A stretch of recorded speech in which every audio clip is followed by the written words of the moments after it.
The gymnasium fell silent as 62-year-old Dave Nichols stepped onto the wrestling mat, his weathered hands adjusting the singlet that felt foreign after 30 years away from competition.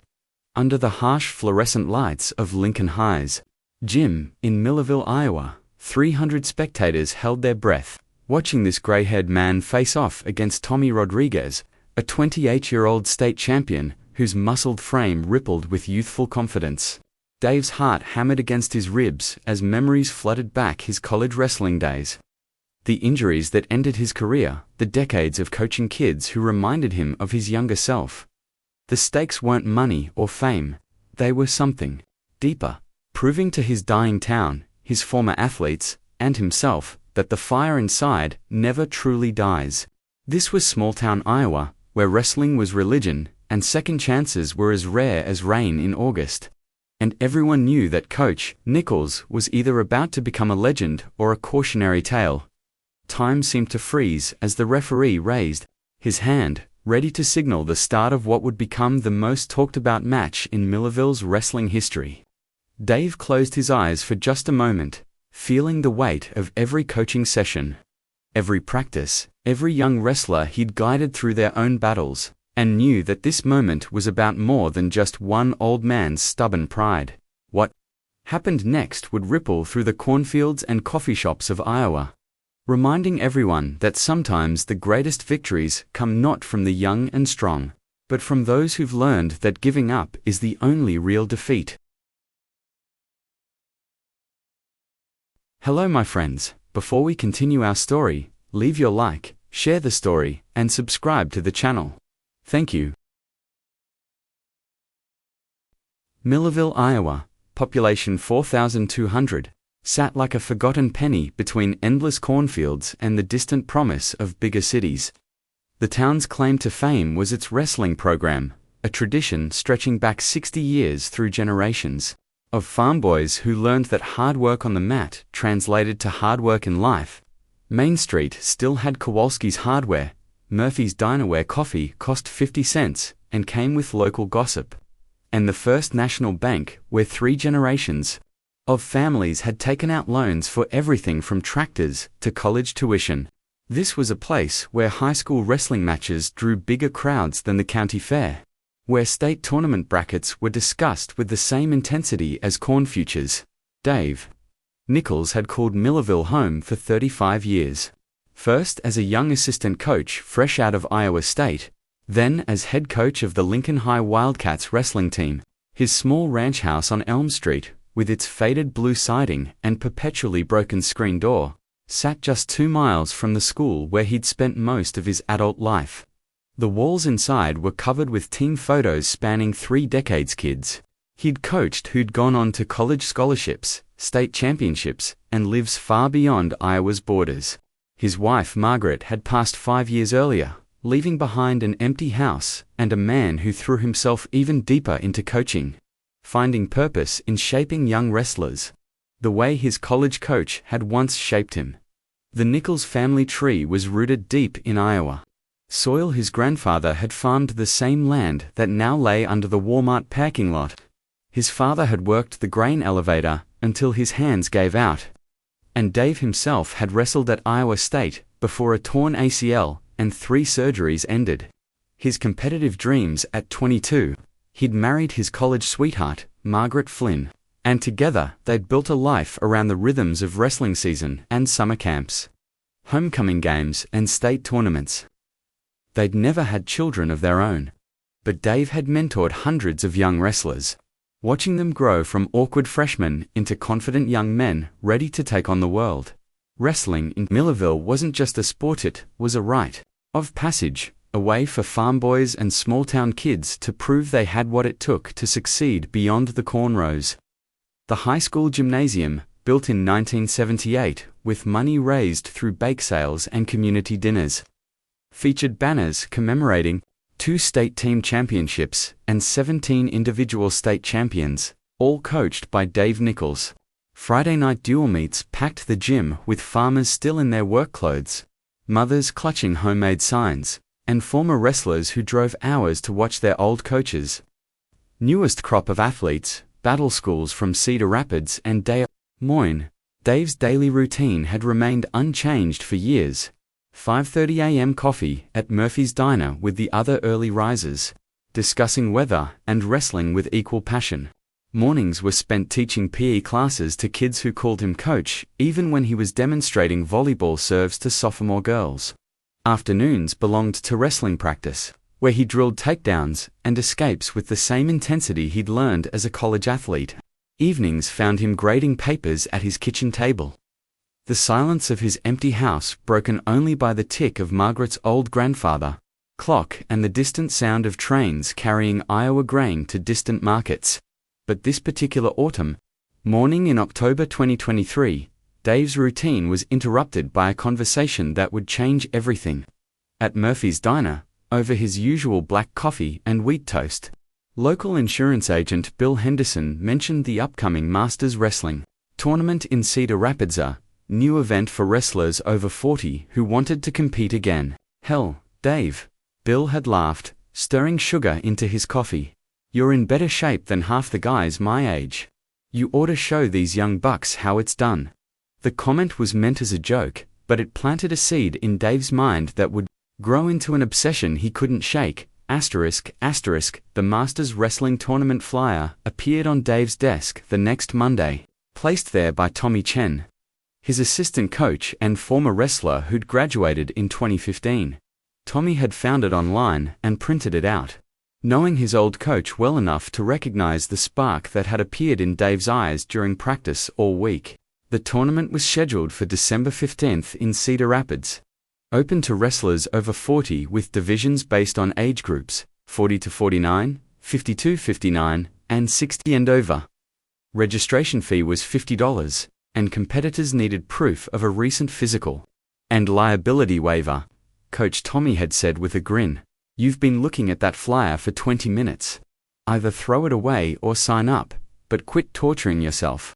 Dave's family had always been split between dreamers and realists, and at 62, he'd long since accepted his role as the latter. His older brother Jim, who ran a successful construction business in Ames, had always been the practical one, calling Dave's coaching career noble but broke, and suggesting he should have gone into administration years ago. His sister Carol, a nurse in Des Moines, worried constantly about Dave living alone and threw not-so-subtle hints about senior living communities whenever she visited. The idea of their baby brother stepping back onto a wrestling mat as a competitor would probably send both of them straight to the cardiac unit at Iowa Methodist. But there was something about that flyer that spoke to a part of Dave he'd thought was buried with Margaret. She'd always been his biggest supporter, the one who believed he could have been great if injuries hadn't derailed his college career. "You've got too much left in the tank to spend it all on other people's dreams," she'd told him during their last real conversation before the cancer took her voice. Margaret had wrestled with her own battles, breast cancer that went into remission twice before returning with a vengeance, and she'd faced each treatment with the same toughness she'd seen in Dave's wrestlers. Her final words to him had been simple: "Don't you dare give up on yourself now." The physical challenges were obvious even to Dave's optimistic eyes. At 62, his knees creaked when he got out of bed. His lower back ached after long days on his feet, and his reflexes weren't what they'd been when he could demonstrate a perfect duck under at full speed. But he'd maintained his conditioning through 3 decades of running alongside his wrestlers, lifting weights in the school's cramped weight room, and staying active through Iowa's long winters. His doctor, Sarah Mitchell, had been telling him for years that he was in better shape than men 20 years younger, though she'd probably have some strong words about the wisdom of competitive wrestling at his age. The wrestling community in Iowa was tight-knit, and word of Dave's interest in the tournament spread through the coaching network like wildfire. Coach Jerry Sullivan from rival Cedar Falls High called him personally, laughing so hard he could barely speak. "Nichols, you crazy son of a gun," Jerry wheezed between chuckles. "Are you really going to get back on the mat? Hell, I might just drive down to Cedar Rapids to watch you get your ass kicked by some young hotshot who thinks he knows everything." But beneath Jerry's joking, Dave heard something else: respect. and maybe a little envy for someone brave enough to chase an impossible dream. The wrestling room at Lincoln High became Dave's laboratory as he began testing his body against the fundamentals he'd been teaching for 30 years. Early morning sessions before school found him drilling basic movement sprawls, shots, hip tosses while the custodial staff cleaned classrooms and prepared for another day.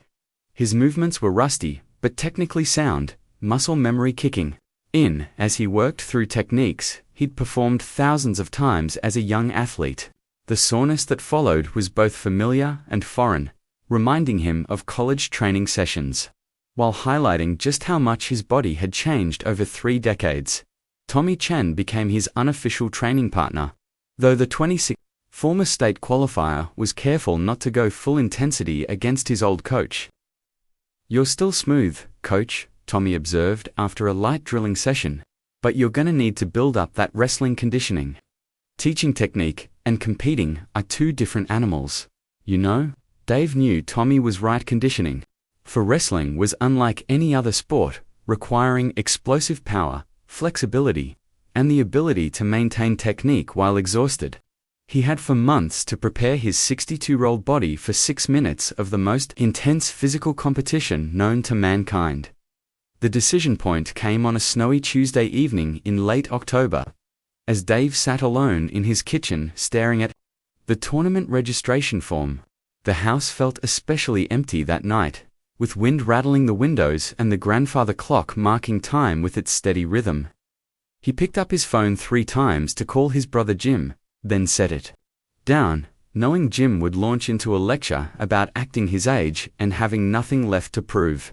Instead, Dave pulled out a pen, filled out the registration form in his careful teacher's handwriting, and sealed it in an envelope addressed to the Iowa Wrestling Federation. Tomorrow, he'd mail it before he could change his mind, and Coach Dave Nichols would officially become a competitive wrestler again, after 30 years away from the sport that had defined his life.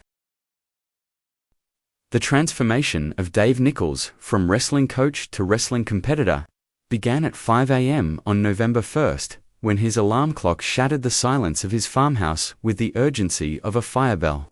His new training regimen was ambitious, bordering on insane: an hour of conditioning before school, technique work during lunch break, and evening sessions that pushed his body to limits it hadn't experienced since the Carter administration.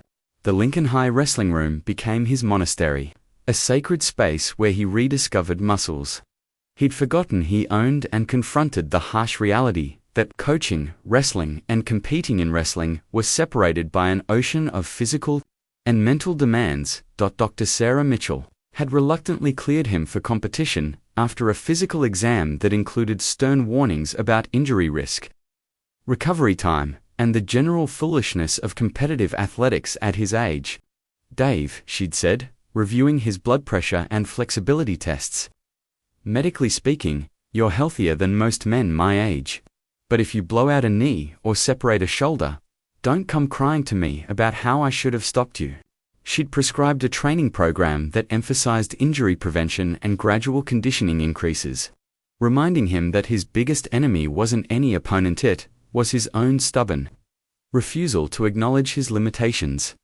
The academic side of Dave's life began suffering almost immediately as wrestling preparation consumed his mental energy.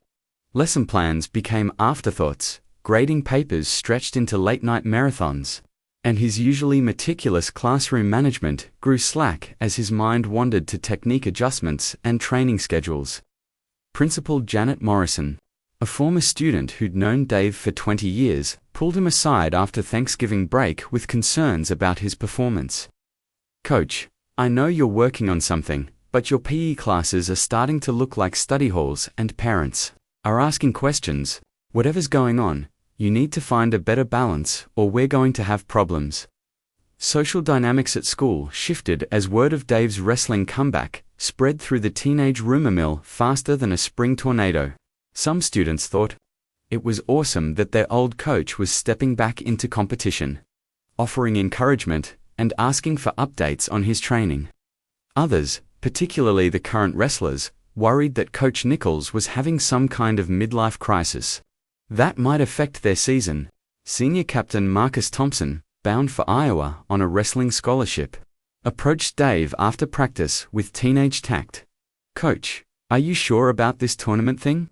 I mean, we need you focused on our team, and some of the guys are worried you're gonna get hurt and leave us hanging."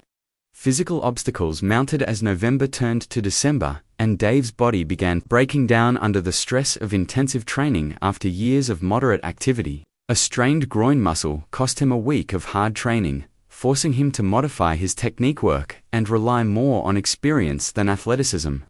His lower back seized up after a particularly intense drilling session, leaving him walking like a question mark for 3 days and questioning whether pride was worth permanent injury. Sleep became elusive as excitement and anxiety battled in his mind, leaving him exhausted during the day and wired at night. Surviving on coffee and stubborn determination, the wrestling community's reaction ranged from supportive to skeptical, with most coaches treating Dave's comeback as either inspiration or entertainment, depending on their perspective. At the annual Iowa Wrestling Coaches Association meeting in Des Moines, he found himself the center of attention for all the wrong reasons, enduring backslaps and jokes about old-timers who didn't know when to quit. Coach Mike Stevens from Ankeny, whose teams had beaten Lincoln High regularly over the past decade, made a point of stopping by Dave's table to offer mock encouragement. "Hope you've been working on your flexibility, Nichols. These young guys are gonna twist you into a pretzel," and post it on TikTok. Family pressure intensified as Dave's siblings learned about his competitive plans. Through the small-town grapevine that connected every Iowa wrestling family, his brother Jim drove down from Ames specifically to stage an intervention, arriving unannounced on a Saturday morning with coffee and a lecture about dignity and aging. Their kitchen table conversation lasted 3 hours, with Jim alternating between concern for Dave's physical safety and embarrassment about what people would think of the Nichols family name.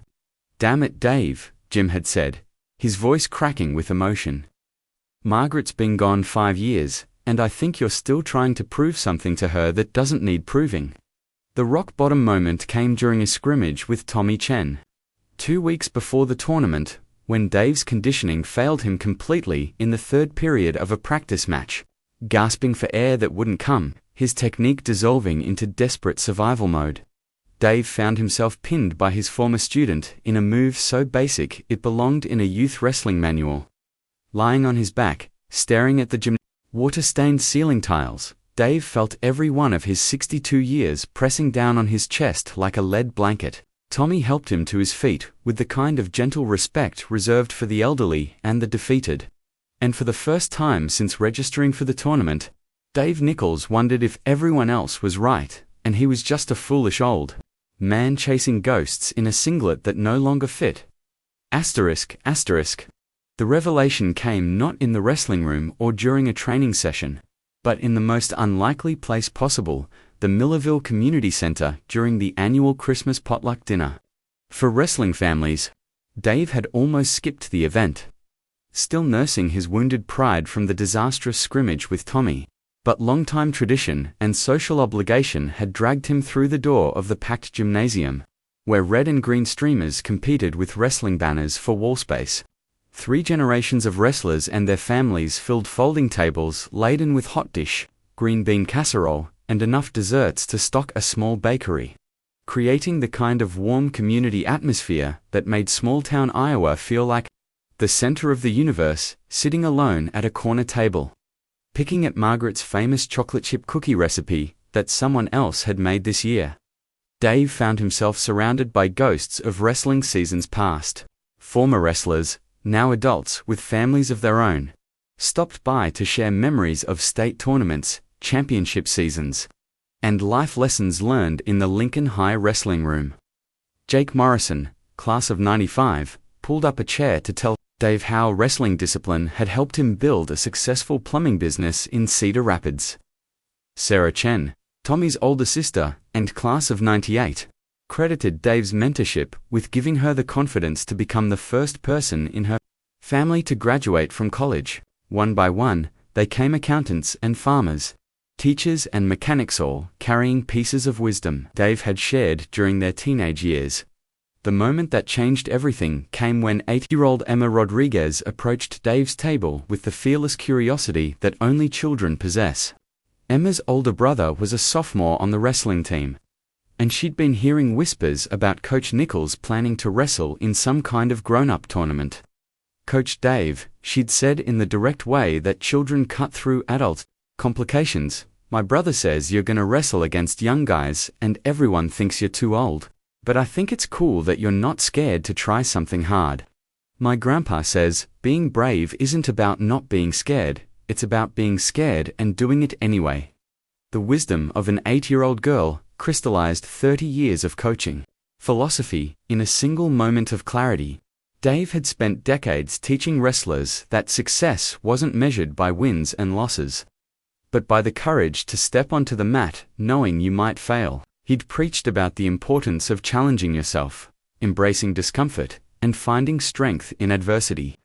Now, faced with his own test of those principles, he'd been letting fear and embarrassment cloud the very lessons he'd been teaching. Emma's innocent observation reminded him that authenticity meant living by the same standards he'd demanded from his athletes. Regardless of age or circumstance, community support began revealing itself in ways Dave hadn't expected as word of his tournament plans spread beyond the wrestling room. Murphy's Diner started serving coaches champion breakfast in his honor to eggs, wheat toast, and black coffee, with proceeds going toward his tournament expenses.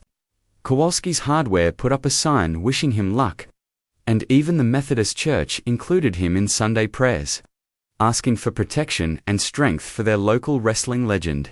The support wasn't universal, but it was real, coming from people who understood that sometimes a community needs to see one of their own chase an impossible dream.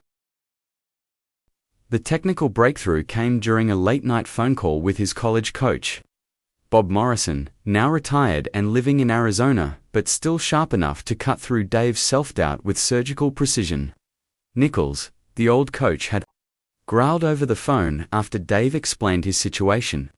"You're trying to wrestle like you're 22 again, and that's why you're getting your ass kicked in practice. Use what you've learned in 30 years of coaching. You know more about wrestling strategy than any of these young hotshots will ever forget. Stop trying to outmuscle them, and start outthinking them." Coach Morrison's advice unlocked a training approach Dave had been too proud to consider leveraging: experience over athleticism, technique over strength, and ring generalship over raw conditioning.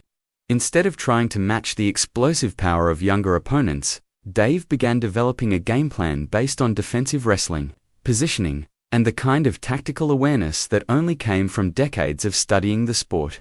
He studied video of older wrestlers who'd found success, analyzing how they used leverage, timing, and superior technique to defeat stronger opponents.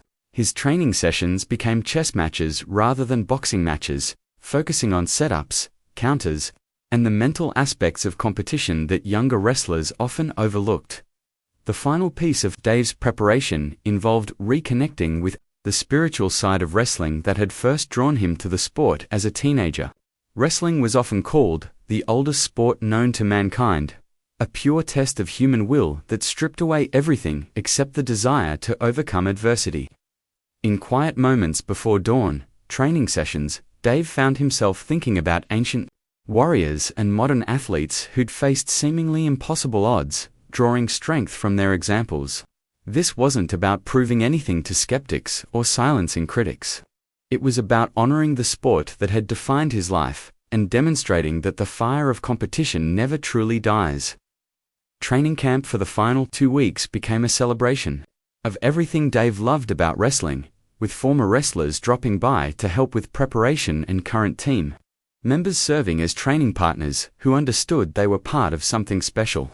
Tommy Chen organized a full coaching staff to help with different aspects of Dave's preparation technique refinement, mental preparation, and even nutrition planning that accommodated a 62-year-old metabolism. The Lincoln High Wrestling Room buzzed with excitement as December 15th approached, and for the first time since registering for the tournament, Dave Nichols felt like a wrestler again rather than an old man trying to recapture his youth. ****, the Alliant Energy Powerhouse in Cedar Rapids buzzed with pre-competition energy on December 15th, as 300 Masters wrestlers from across the Midwest checked in for what promoters were calling the largest tournament of its kind in Iowa history. Dave Nichols arrived at 7 a.m. with a duffel bag containing his wrestling shoes, the same Asics he'd worn as an assistant coach 30 years earlier, new singlet in Lincoln High's blue and gold colors, and a nervous energy that made him feel simultaneously ancient and ageless. The venue's modern amenities and professional setup rivaled any high school state tournament. Complete with electronic scoreboards, live streaming cameras, and concession stands run by local wrestling clubs raising money for their programs. Walking through the competitor check-in area, Dave found himself studying his competition with the same analytical eye he'd used to scout opposing teams for 3 decades. The 60 and over division featured 12 wrestlers, a mix of former college athletes, high school coaches, and lifelong competitors who'd never quite given up on the sport that defined their youth. Tommy Rodriguez, the 200-year-old former University of Northern Iowa wrestler, stood out immediately. 6 feet tall, 185 pounds of lean muscle, with the confident swagger of someone who'd never stopped competing. Other notable entries included Chuck Patterson, a 64-year-old former high school state champion from Minnesota, and Mike Chen, Tommy's 50-year-old uncle who'd wrestled Division I at Iowa State in the 1980s. The warm-up area became Dave's sanctuary as he went through his pre-competition routine, a ritual unchanged since his college days, despite the 30-year gap. Light jogging to loosen his joints, dynamic stretching that reminded him why flexibility mattered more at 62 than it had at 22, and technique drilling that felt like muscle memory awakening from a long sleep. Other wrestlers watched him with curiosities, some with respect for his age and dedication, others with the barely concealed amusement of younger athletes who saw him as either inspiration or entertainment, depending on their perspective. The first matchup paired Dave against Rodriguez in what tournament organizers had clearly arranged as a showcase bout between the oldest and youngest competitors in the division. As they walked to mat 3, Dave could hear whispered conversations from the crowd gathering around the elevated platform. "That's the guy from the newspaper article, 62 years old, used to coach high school, Rodriguez was a college all-American, This could get ugly fast." The referee, a middle-aged official who'd worked countless high school tournaments, gave both wrestlers the standard instructions while studying. Dave with barely concealed concern. The opening whistle triggered an explosion of movement as Rodriguez shot immediately for Dave's legs, looking to end the match quickly with superior athleticism and avoid the embarrassment of a prolonged battle with a senior citizen. But Dave's defensive positioning, honed through thousands of practice repetitions with teenage wrestlers, allowed him to sprawl effectively and counter with a front headlock that surprised both Rodriguez and the growing crowd. The younger wrestler's strength advantage was obvious, but Dave's technique and positioning prevented any easy scoring opportunities, turning the first period into a tactical chess match rather than the athletic mismatch everyone expected. As the match progressed into the second period, Dave's game plan began paying dividends while Rodriguez's confidence slowly eroded into frustration. Every shot the younger wrestler attempted was met by perfect defensive positioning. Every attempt to power through Dave's defense was countered by superior leverage and decades of technical knowledge. The crowd, initially drawn by curiosity about the old man's fate, began cheering genuinely for Dave as he demonstrated that experience and ring generalship could neutralize raw athleticism when applied with intelligence and determination.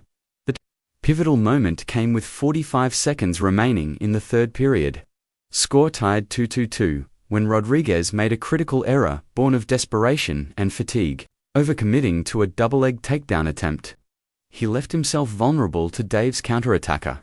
Beautifully executed hip toss that sent the younger wrestler flying through the air to land flat on his back with a resounding thud that silenced the gymnasium. Dave's follow-through was textbook perfect, controlling Rodriguez's shoulders for the full 3 seconds required for a pin while the crowd erupted in disbelief and appreciation. The referee's hand slapped the mat with finality, signaling the end of a match that would be replayed on social media and discussed in wrestling rooms across Iowa for years to come. Victory brought an emotional release that caught Dave completely off guard, as 30 years of coaching, 5 years of widowhood, and 62 years of life converged in a moment of pure triumph. Tears mixed with sweat as teammates, opponents, and spectators surrounded him with congratulations, backslaps, and the kind of respect reserved for athletes who achieve the impossible. Rodriguez, to his credit, was the first to congratulate Dave, embracing him with genuine admiration and admitting that he'd never been out-wrestled so completely by technique and intelligence. The victory wasn't just personal, it was a validation of everything Dave had taught about wrestling, about perseverance, and about the power of refusing to accept limitations imposed by others. The championship celebration extended far beyond the gymnasium as news of Dave's victory spread through social media, local newspapers, and the tight-knit Iowa wrestling community. His phone buzzed constantly with messages from former wrestlers, coaching colleagues, and community members who'd followed his journey from skeptical curiosity to genuine pride.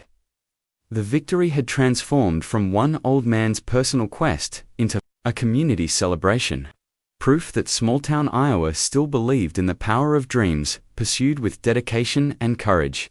Standing on the medal podium, gold medal hanging around his neck while the Iowa state flag was raised in his honor, Dave Nichols felt Margaret's presence and knew that some victories transcend the scoreboard to become legends that inspire future generations to chase their own impossible dreams. The immediate aftermath of Dave's victory transformed the Millerville Community Center into an impromptu celebration that rivaled any state championship party in the town's wrestling history. Word had spread through the small Iowa community faster than corn news during harvest season, and by the time Dave returned home that Saturday evening, half the town seemed to be gathered in the parking lot with homemade signs, noisemakers, and the kind of genuine pride that only small communities can generate for their own.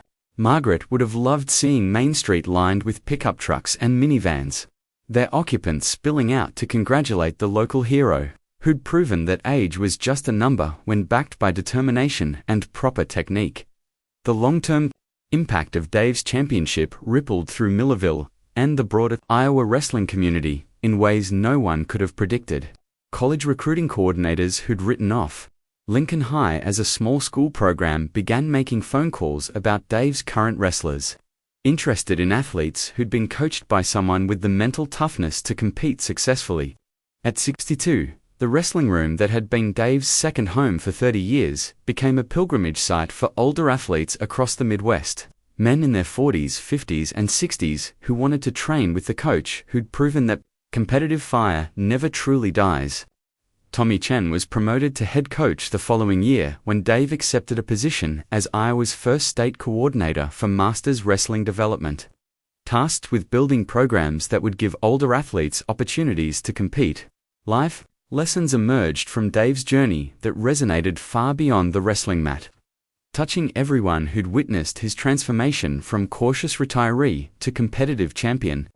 The story became required viewing in Millerville's schools, not just for athletes, but for any student facing challenges that seemed insurmountable. Dave's victory demonstrated that the principles he'd taught for 30 years, preparation, perseverance, and refusing to accept defeat, weren't just coaching cliches, but life philosophies that could overcome seemingly impossible obstacles. His success reminded the community that individual achievement could inspire collective pride, that one person's courage to chase an unlikely dream could elevate everyone around them. Character transformation was perhaps the most remarkable aspect of Dave's journey, as victory revealed not a changed man, but a man who'd rediscovered his authentic self after years of living in the shadows of past achievements and present limitations. The confidence he'd gained through competitive success translated into every aspect of his life: more assertive in faculty meetings, more adventurous in social situations, more willing to take risks and pursue opportunities that his self would have considered inappropriate for someone his age. Friends and family noticed the change immediately. Dave Nichols had stopped acting like an old man trying to stay relevant, and started living like a man who understood that relevance was earned through action, not granted through age. Community impact extended far beyond wrestling, as Dave's story became a symbol of what was possible when small-town Iowa refused to accept decline as inevitable. Millerville experienced a surge in civic pride that manifested in increased attendance at school events, more volunteers for community projects, and a general sense that if Coach Nichols could win a wrestling tournament at 62, maybe their little town could achieve other seemingly impossible goals.